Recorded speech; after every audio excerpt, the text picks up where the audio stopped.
Good day, I am Antonio Mragas and now I am going to present and discuss the family tree of Rizal and my own family tree.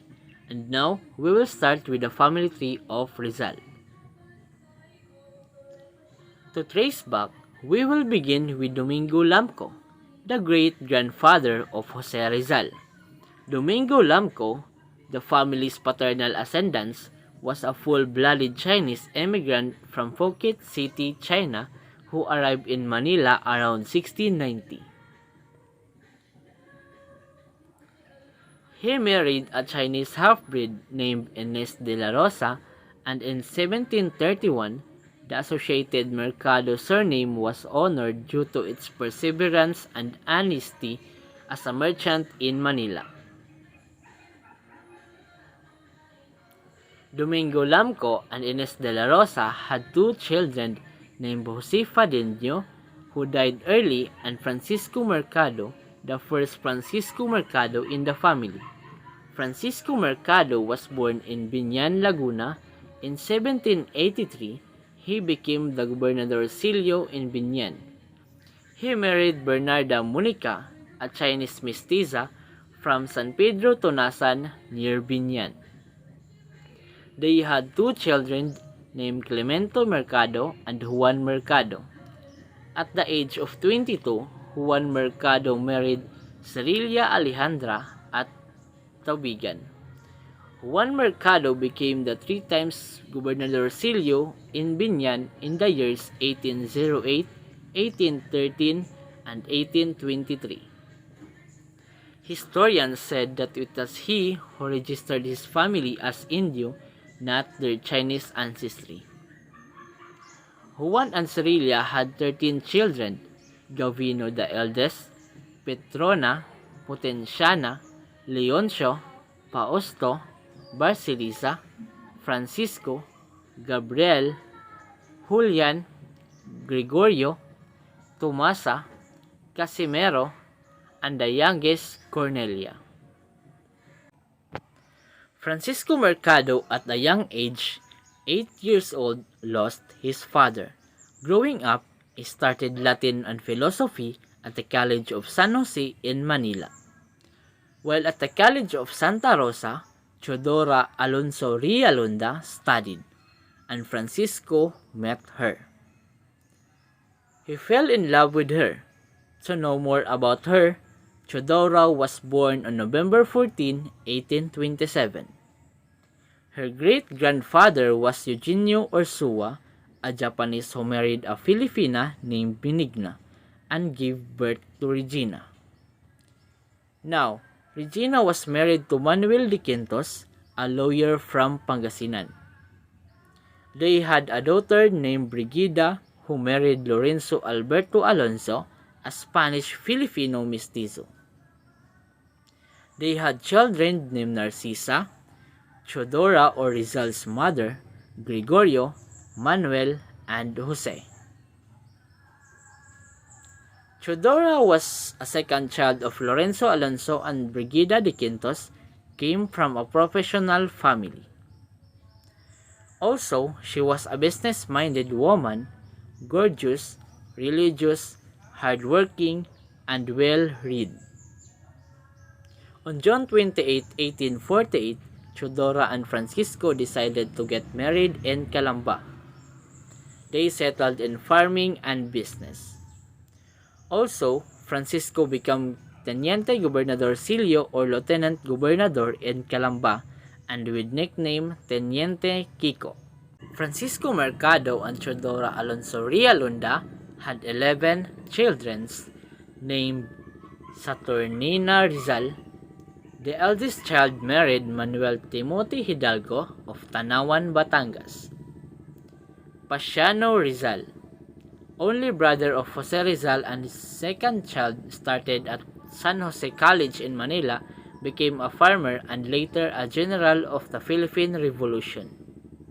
He was the only one who knew when Rizal went to Madrid to study. Next is Narcisa Rizal. The third child married Antonio Lopez at Morong, Rizal, a teacher and a musician. Olympia Rizal, the fourth child, married Silvestre Ubaldo, died in 1887 from childbirth. Lucia Rizal, the fifth child, married Patriano Herbosa. Maria Rizal, the sixth child, married Daniel Faustino Cruz of Binyan, Laguna.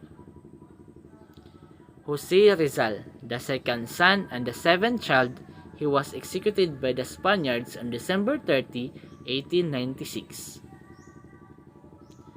Concepcion Rizal, the eighth child, died at the age of 3. Josefa Rizal, the ninth child, an epileptic, died as spinster. Trinidad Rizal, the 10th child, died as spinster and the last of the family to die in 1951. Soledad Rizal, the youngest child, married Pantaleon Quintero. That's the paternal and maternal ancestry of Jose Rizal. Let's proceed to my own family tree. In May 1956, Susimo Razonable Ragas, my grandfather in my father's side, and Olympia Limocon Ragas, my grandmother in my father's side, decided to get married in Catigbian, Bohol. They settled in farming and business. They had 10 children named Hilacio, Josefina, Alberto, Marcela, Linda, Rino, Sabino, Julio, Santos, and Enrique.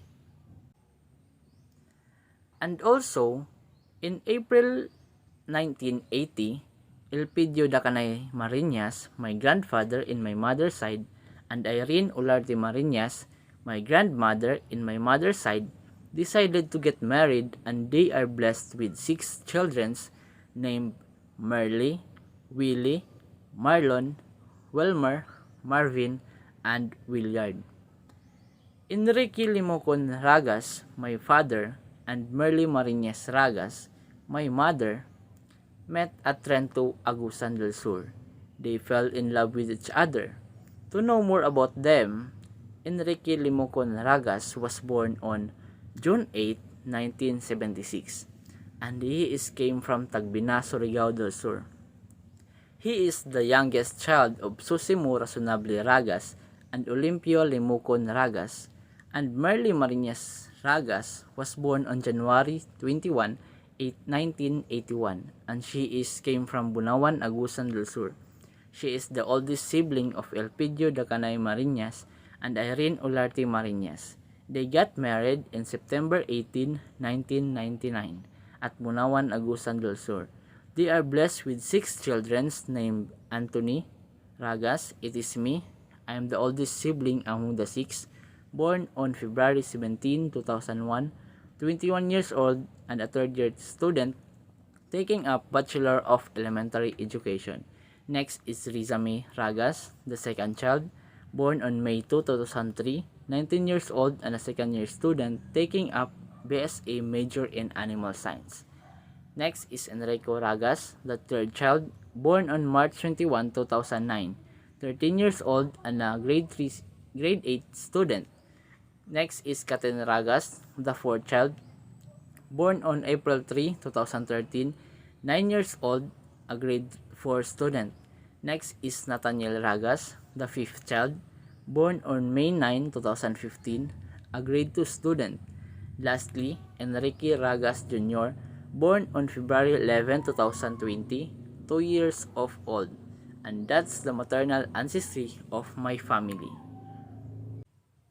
Knowing one's own genealogy is important because I believe on the quotes of Marcus Garvey that a people without the knowledge of their past history, origin, and culture is like a tree without a roots.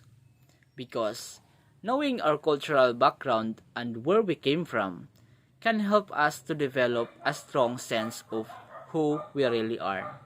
The way we relate to our family, our stories, and create our own narratives about ourselves helps us to establish our unique, authentic core identity.